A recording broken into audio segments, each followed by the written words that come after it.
One of the casualties of the pandemic was a local venue that was home to many literary events. The Low Beat played host to the Nitty Gritty Slam, Wordfest, the Brass Tacks open mic series, and other poetry and spoken word shows until it closed in 2020. For years, writers gathered together on the first and third Tuesdays to share their work and speak their mind.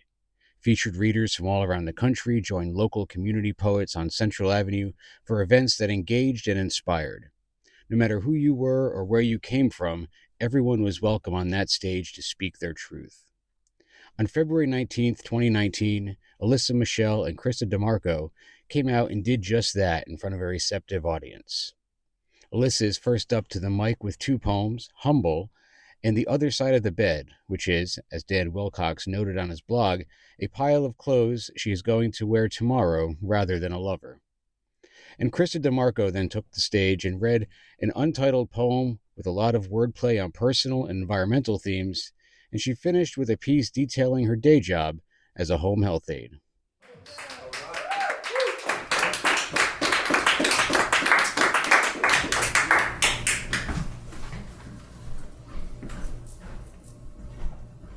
So this first piece is called Humble.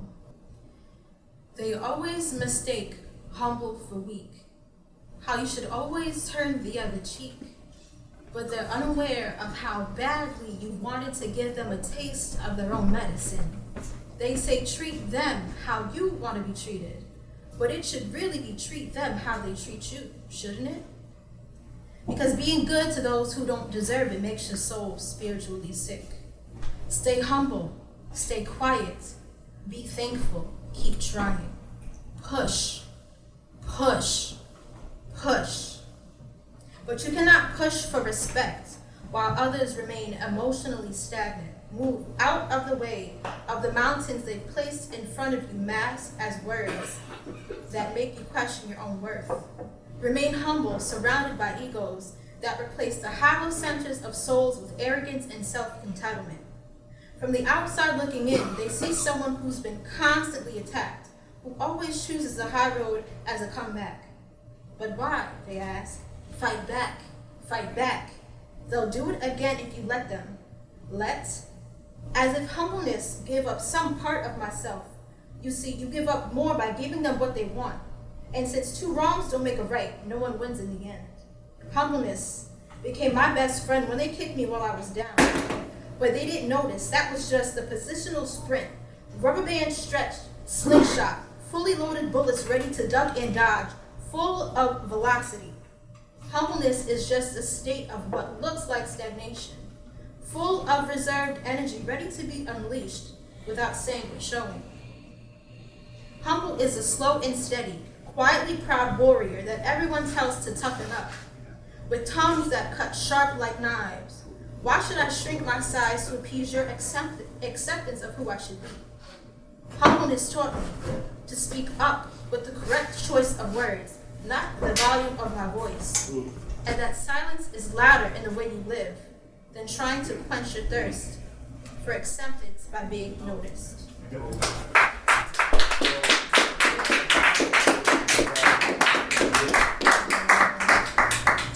The next one is called The Other Side of the Bed. All right. I've always been the type to like my space so I don't feel crowded. Like needing to write when I feel the clutter of thoughts in my head. But somehow, the mess always ends up on the other side of the bed. See, having so much space is freeing, yet lonely at the same time. Watching a romance flick, wishing someone was holding me from behind. So instead of dwelling on the emptiness, I find things to replace it with out of laziness. Makeup bag hidden under the purple towel, black leggings and a top for tomorrow, wife beater, white blazer I keep forgetting to wash, water bottle, lotion, and 2 pairs of gold hoop earrings. Ironically, the other side of the bed has become the designated space for everything I need that can be found easily. You know, it just makes me think. Why isn't it that easy to just reach over in the middle of my sleep to someone I call home, instead of the pillows I drown my thoughts in? The cold I cover up with layers and layers of blankets, and how the TV watches me sleep instead of me watching it. I bet if the walls of my room could speak, they would tell you stories of how the other side has only been filled with comfort that's temporary, how there is no substitution for authenticity, and trying to live your life through movies vicariously will never give you a fairy tale ending. They tell you about the nights I stare at nothing for hours trying to figure out exactly how did I get here. When your leopard print pillows only make your bed look pretty, the absence of connection sinks its teeth deep into your dream of the one. So the other side of the bed becomes the enemy you love, covered up and untouched, with a sign that reads reserved, like the outside of an empty bus seat. Not because it's taken, it just hasn't been filled by the right body.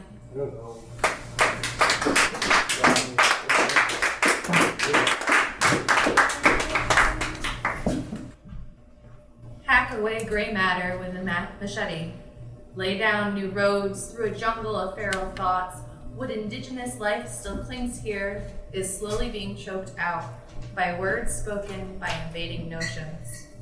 I try to throw over the intrusive cellular mangroves, reconstruct the synaptic scaffolding, excavate the ruins of a concept of self crushed by more advanced logic. The encroaching desert of my soul ebbs and flows on the peripheral, given the right weather patterns, a long enough drought of influence entices the barren waste. Deserts grow at a faster rate than trees. I'll irrigate the forest floor, only to weaken the shallow roots of ideas that never belonged to me. The rot and decay of self festers. The water I hoped to have fed life with only helps tear down the canopy. The rains of inspiration swell and rupture, flooding me with virility. I gush with new thoughts and ideas, but the path I'd forged is washed away. Getting back to the beginning seems impossible. I've walked for days in a circle. When at last I emerge, offering guidance to the intrepid soul, they ask questions expecting answers, but there are surprises even to me still. Each expedition reveals new discoveries, but some aspects of self go extinct before they are ever shared. Okay.